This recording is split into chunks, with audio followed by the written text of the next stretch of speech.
혹시라도 어떤 순서나 이런 거에 있어서 불편한 점이 있으면 미리 말씀을 해주시면 제가 변경하도록 그렇게 하겠습니다. 자, 오늘 설날 아침인데 우리 다시 한번 인사하십시다. 뭐라고 인사할까요?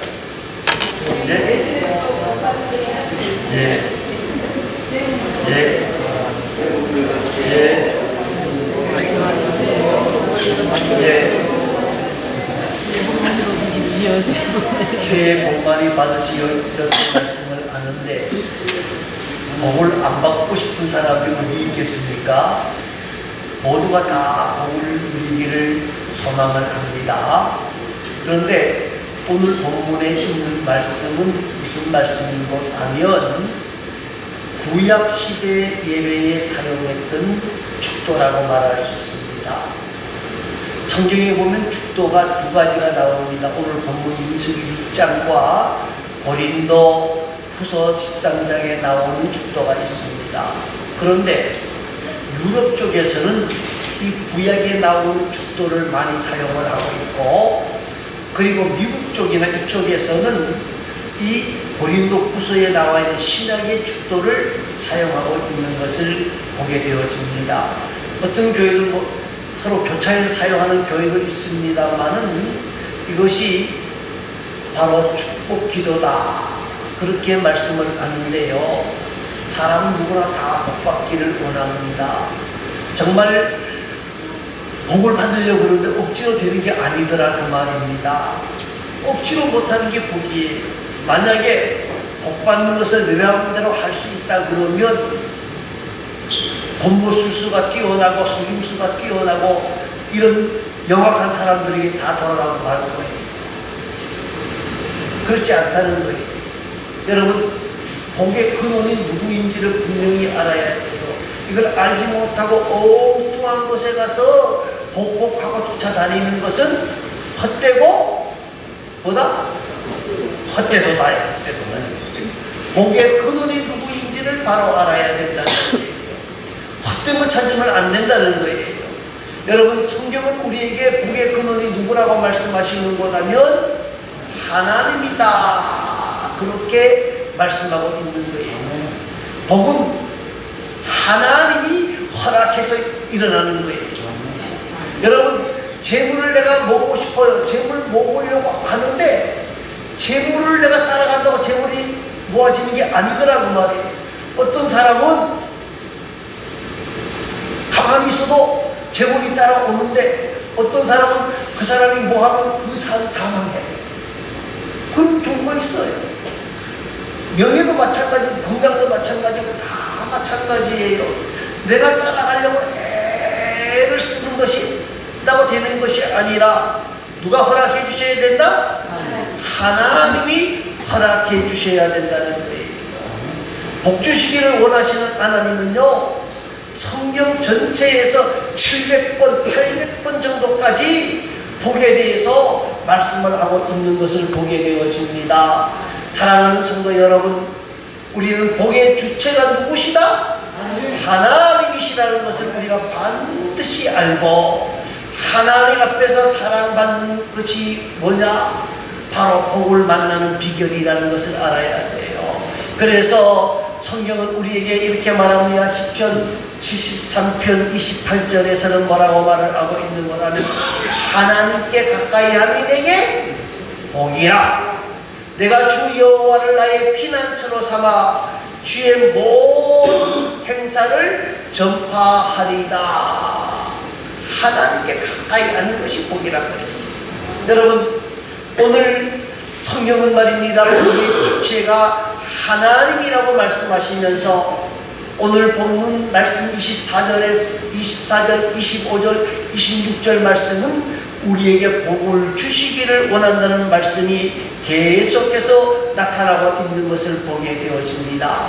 사랑하는 성도 여러분 말입니다.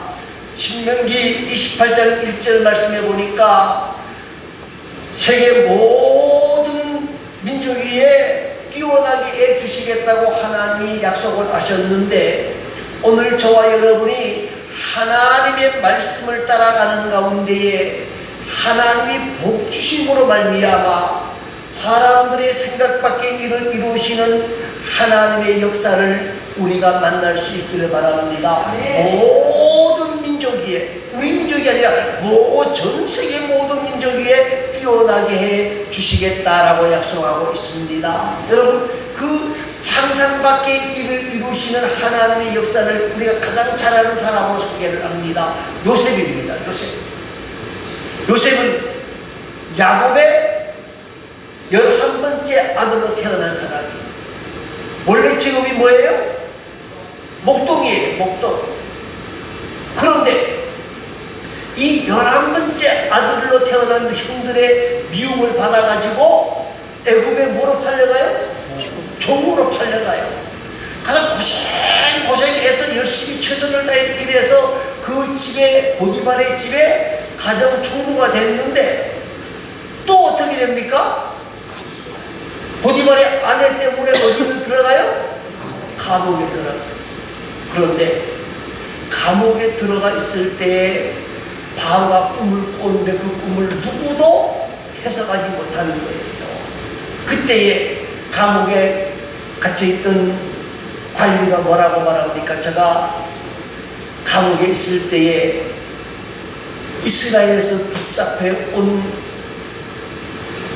청년 하나가 있는데 꿈을 너무너무 잘 해석해 줍니다.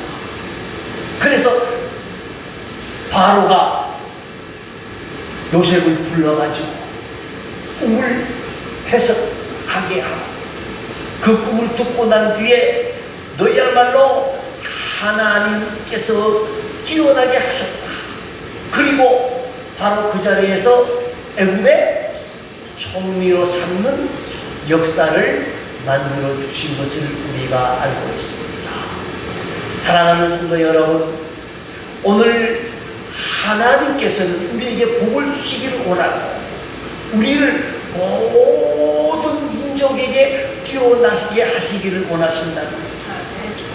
그런데 하나님이 우리에게 주신 두 가지가 있습니다. 하나는 우리에게 구원의 복을 주시기 위해서 누구를 땅에 보내주셨어요?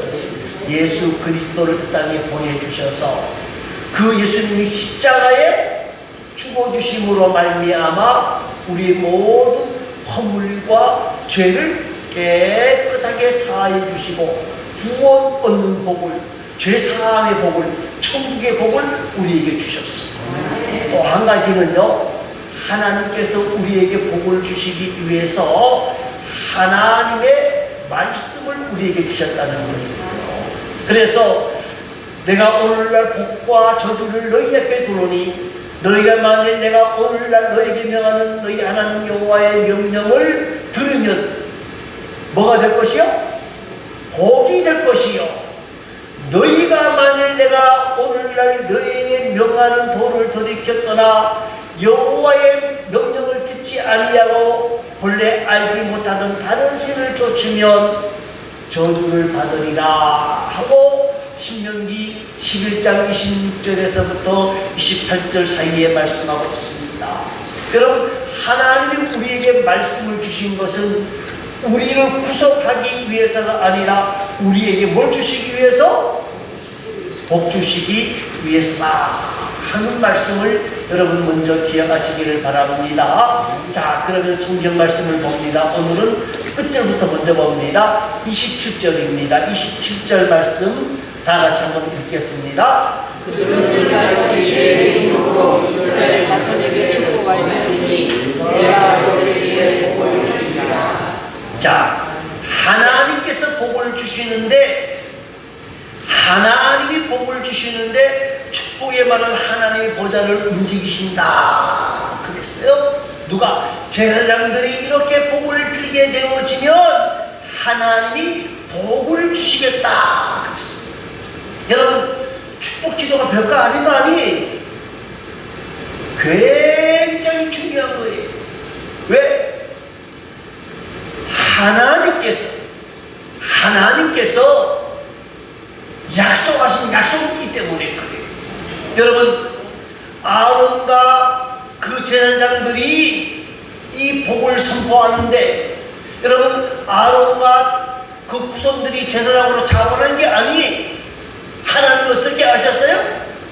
강권적으로 그들을 택하여서 하나님의 사람으로 축복의 도구로 사용해 주셨다는 거예요.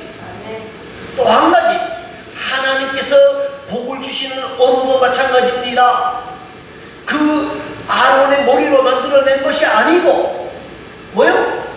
하나님이 직접 아론에게 이렇게 말해라 하고 집어넣어 주신 거예요. 집어넣어 주신 거예요. 그리고 더 중요한 것이 뭡니까? 대제사장 아론은 구약 시대의 사람으로 이스라엘 사람들에게 복을 주시는 사람인데 이것은 예수 그리스도의 모형이라는 겁니다. 구약은 이스라엘 백성들은 아론을 통해서 축복을 받았지만은 우리는 예수 그리스도를 통해서 축복받는다는 사실을 여러분 꼭 기억하시기 바랍니다. 에베소서 1장 3절 말씀해 보니까 찬송하리로다 하나님 곧 우리 주 예수 그리스도의 아버지께서 그리스도 안에서 하늘에 속한 모든 신령한 복으로 우리에게 복 주시되 그렇게 말씀하고 있습니다. 여러분 하나님의 복의 근원인데 말입니다. 하나님이 예수님을 통해서 우리에게 복을 주신다는 사실을 여러분 기억하시고 저와 여러분이 정말 하나님 앞에서 예수 그리스도가 복의 통로라는 사실을 다시 한번 확인하시기를 바랍니다. 자, 그러면 어떻게 해야 하나님의 우리가 복을 받느냐는 문제입니다. 25절 말씀과 26절 말씀입니다. 다 같이 읽습니다. 여호와는 그의 얼굴을 내게 비추사 그네의 주시를 원하며 여호와는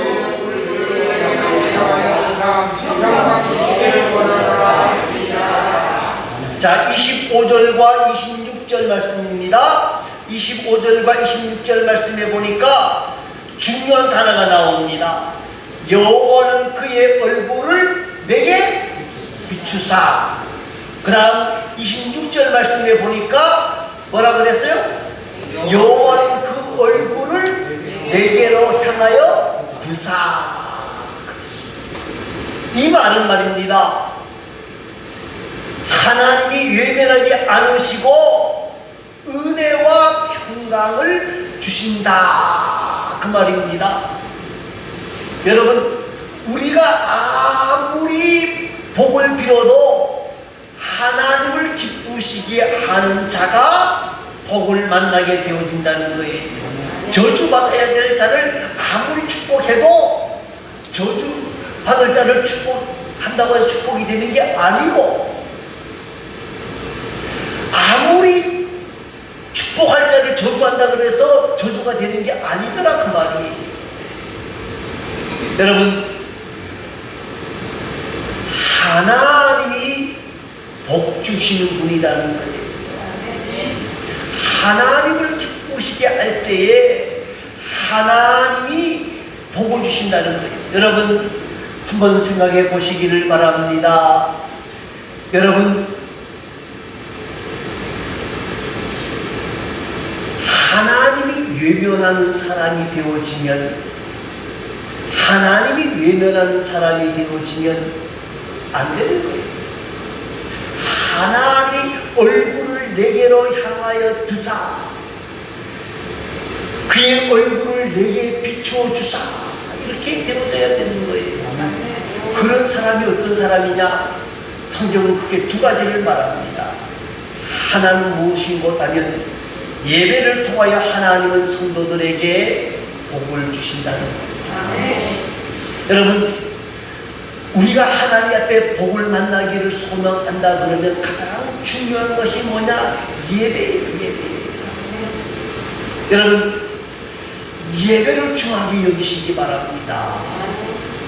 정말 예배는 하나님 앞에 우리의 신앙을 고백하고 감사드리는 시간이기도 합니다마는 그러나 우리가 하나님 앞에서 우리의 신앙을 고백하고 하나님의 도우심을 하나님의 능력을 찬송하고 감사하게 되어질 때에 하나님을 가까이 만나게 되어지는 역사가 있고 하나님이 주시는 은혜와 복을 만나는 시간이라고 하는 사실을 여러분 꼭 기억하시고 정말 우리의 삶 속에서 예배가 우선하는 삶, 예배가 우선되어지는 삶을 살아가는 복되고 아름다운 하나님의 사람들이 되어질 수 있기를 바랍니다.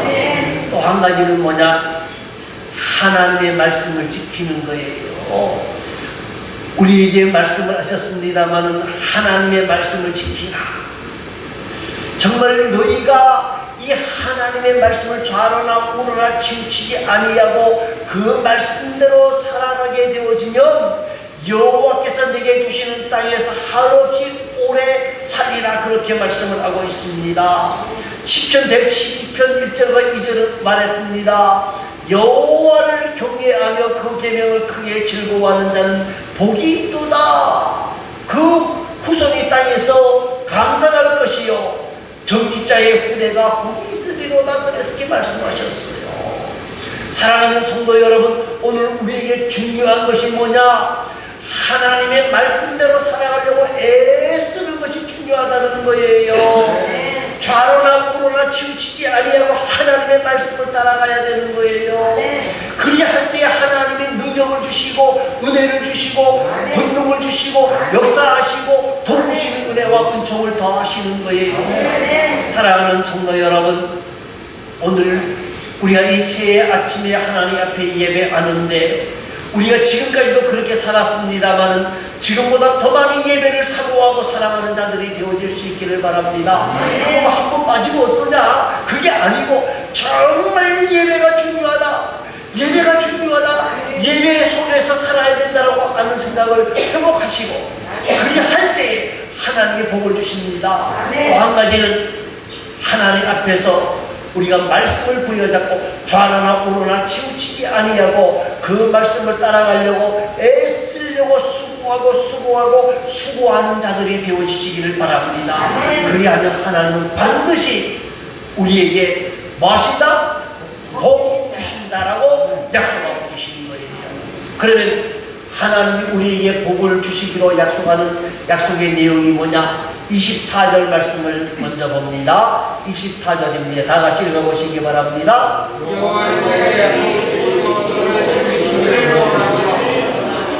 하나님이 우리에게 복을 주시는데 무슨 복을 주신다? 지키시기를 원하신다. 지킨다는 말은 양을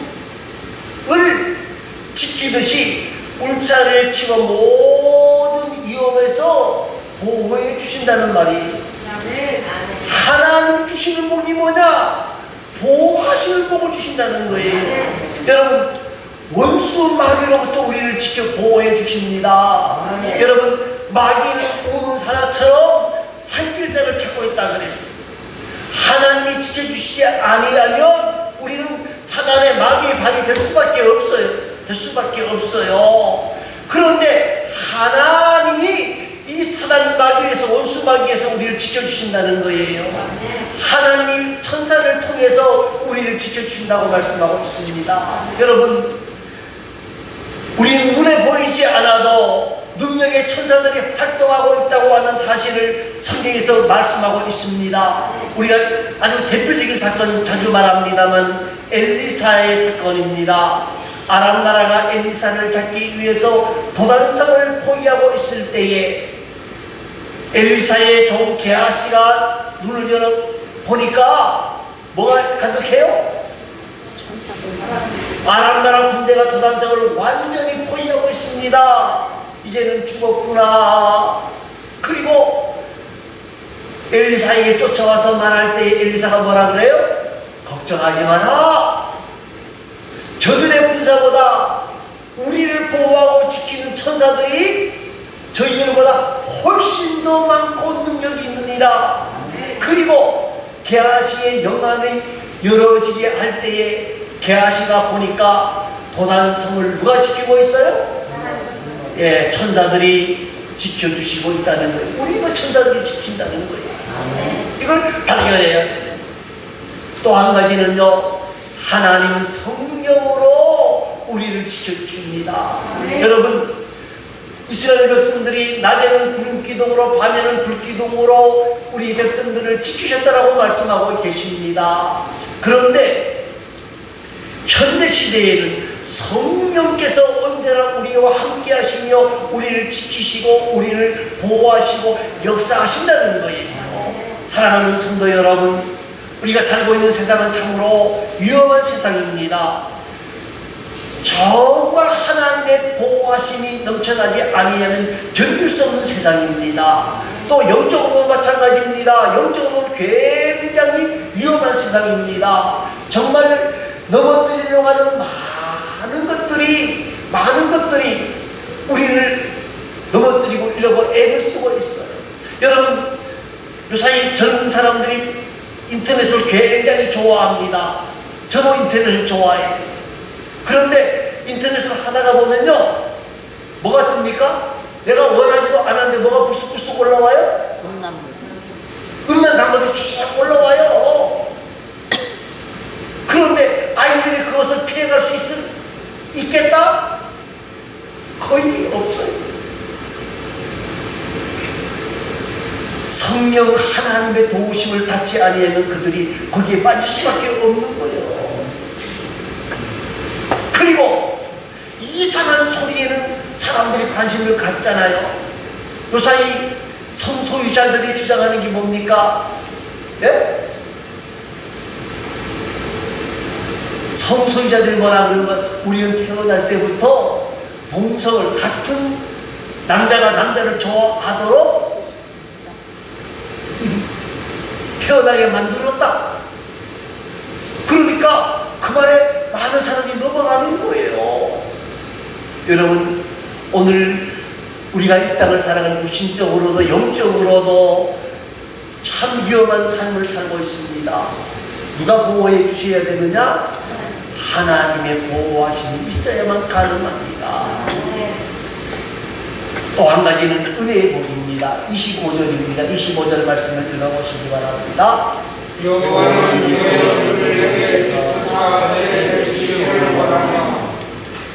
자, 은혜의 개념이 뭡니까? 우리를 향하여 환하게 비춰주시는 것이 은혜예요. 하나님이 하나님의 빛을 나에게 비춰주시는 게 은혜라고요. 만일에 하나님께서 우리를 보시고 진노하신다 그러면 그게 되겠습니까? 안 되겠습니까? 하나님이 나를 향하여 보시면서 야 이놈아 하고 외치시는지, 아니면 나를 보셨는데 보고는 너 같은 건 난 몰라 그리고 이고 지나가신다 그러면 그게 은혜입니까? 아니, 하나님이 강력하게 비춰주셔야 된다는 거예요. 여러분, 오늘 하나님의 빛이 말입니다. 나를 향하여 비춰주셔야 돼요. 가정도 마찬가지입니다. 사회도 마찬가지입니다. 교회도 마찬가지입니다. 여러분, 하나님의 은혜가 뭡니까? 안디옥교회처럼 주의 손이 함께하는 가운데 수다한 사람들이 주께로 돌아오라. 이게 은혜예요. 하나님의 손이 함께하는 것이 은혜라는 은혜라는 거예요. 은혜가 다른 것이 아니에요. 하나님이 나와 함께 하시는 것이 은혜예요. 하나님이 나에게 빛을 비춰주시는 게 은혜예요. 하나님이 때를 따라 도와주시는 게 은혜예요. 저와 여러분이 이 은혜를 만나는 복을 누릴 수 있기를 간절히 바라고 바랍니다. 또 한 가지는요, 26절입니다. 26절 말씀을 읽어보시기 바랍니다. 26절입니다.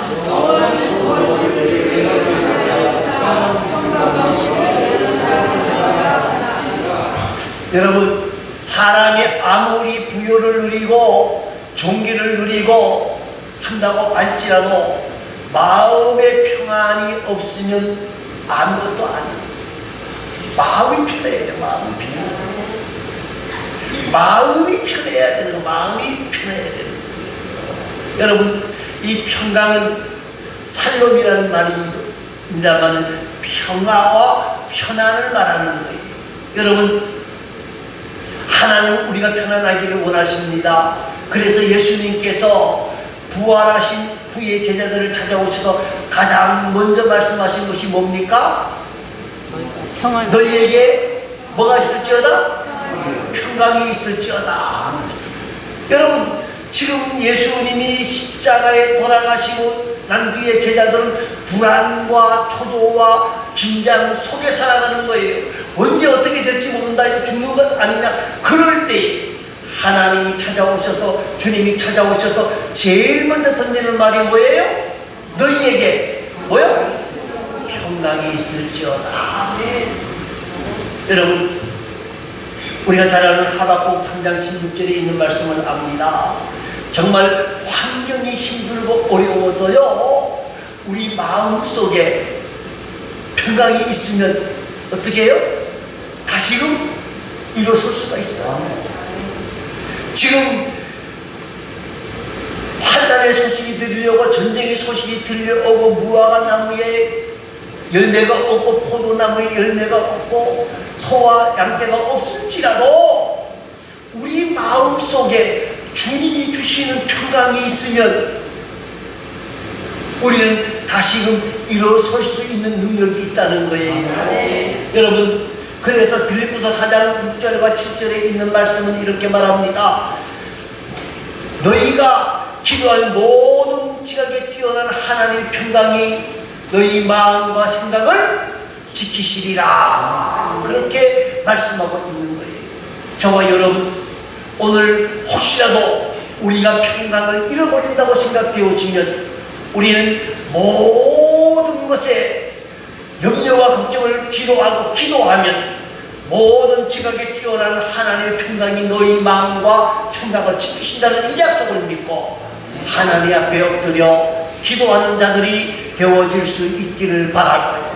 그러한 가운데에 정말 하나님의 은혜 속에, 하나님의 은총 속에 보호를 만나고 은혜를 만나고 평강을 만나는 우리 모든 성도들이 되어질 수 있기를 간절히 소망하고 이 한 해가 더욱 복되고 아름다운 한 해가 되어질 수 있기를 간절히 소망합니다. 기도하겠습니다.